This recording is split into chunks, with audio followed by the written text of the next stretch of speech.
Mad Men's Don Draper himself is Mr. Jon Hamm.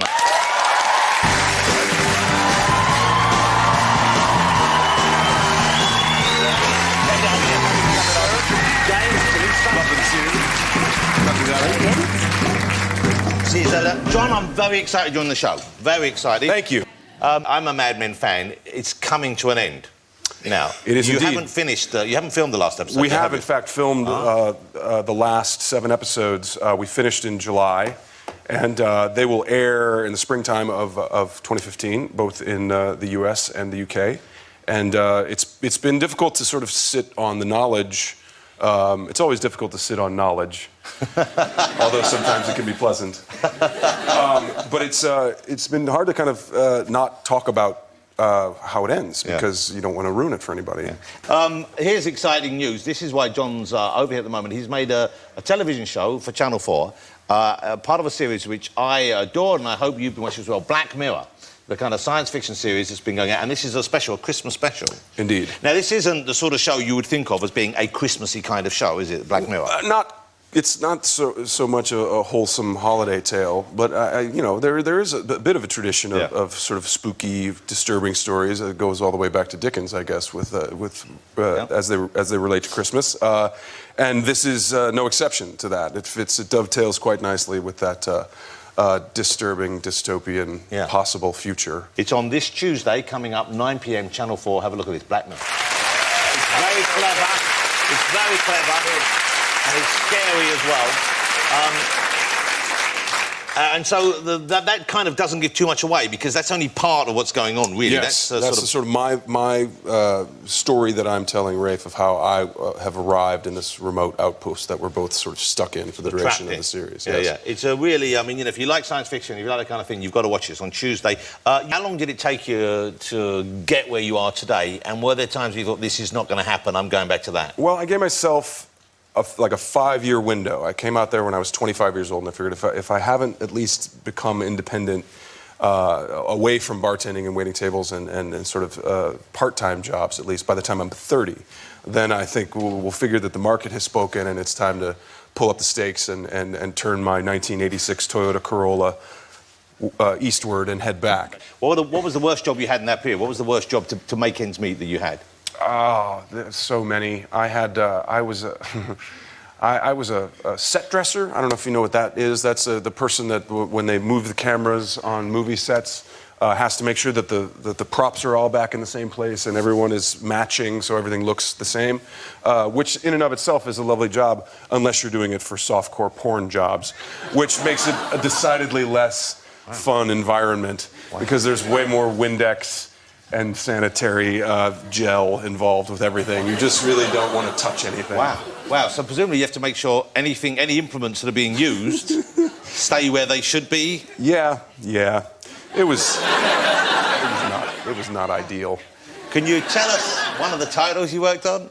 I wish I could think, but we made a 90-minute film in 5 days. Wow. And I'm using the phrase film really loosely.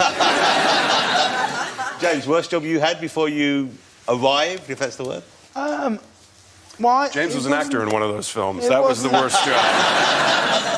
Yeah, but I mean, it was supposed to be a hardcore porn, and then I turned up and it was very much a softcore. No, I worked at... it wasn't a bad job, I rather enjoyed it. I was a waiter at Bella Pasta in High Wycombe, and we used to, when they would put... I'm not saying they do this at all Bella Pastas, it's just what used to happen at my one. When they'd put, like, pizzas up on the thing, it was quite commonplace to just, like, nick a bit of cheese off and, like, put them out. And you just, like, well, and then you take things over, and I took 2 pizzas over to the table, and I went, your Four Seasons, and your Quattro Formaggio, and your pepperoni, and the whole table was 4 people. They just looked at the pizzas and then just looked up at me, and there was a string of cheese from the pizza to my mouth. And I just went...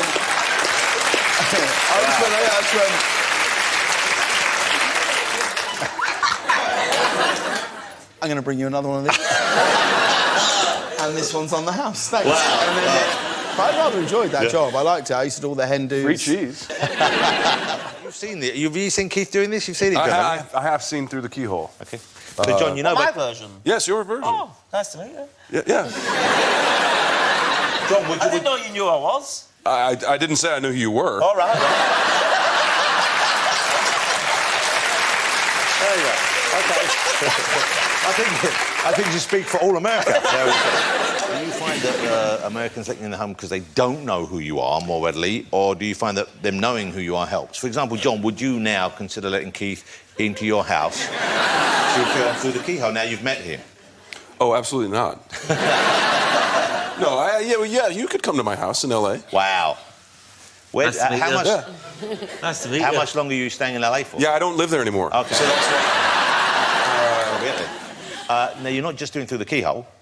You've got this, and this is I'm genuinely excited about, because Keith Lemon is branching out into a whole new area, ladies and gentlemen, a comedy sketch show. Yes. I don't know if you're ready for it. I don't know if the world is ready for it. Yes. I play characters, and we do spoofs of celebrities and stuff. Tell us who you're being, and tell us why you've gone for this particular look. So let's put the first one up. Okay.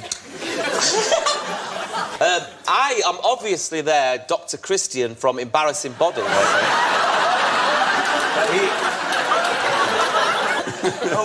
He is a centaur, which is part man, part horse. Yeah, if we go back to the bigger picture again, you'll see that there is the the horse back half part of me is a there. horse. Yeah.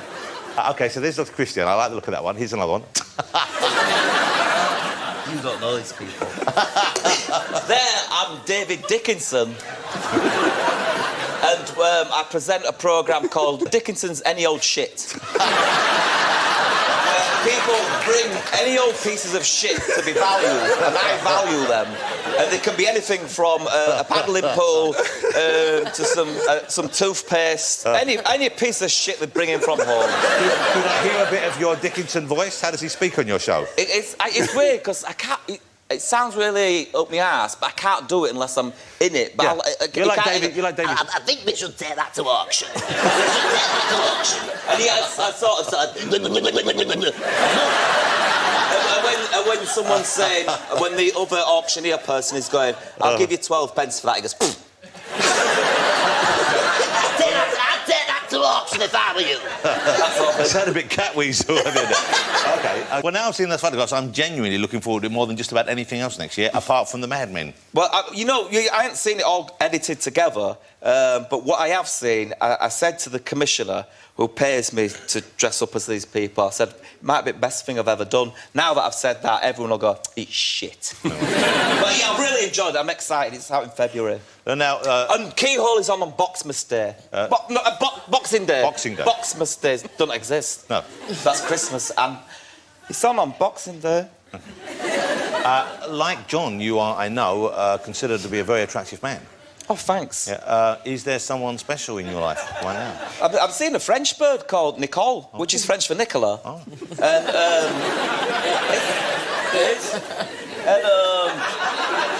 that's French for Nicola, which is nice. Oh, looks a bit like you, actually. She does. Shut up. Got that sort of, that complexion like an IKEA hot dog.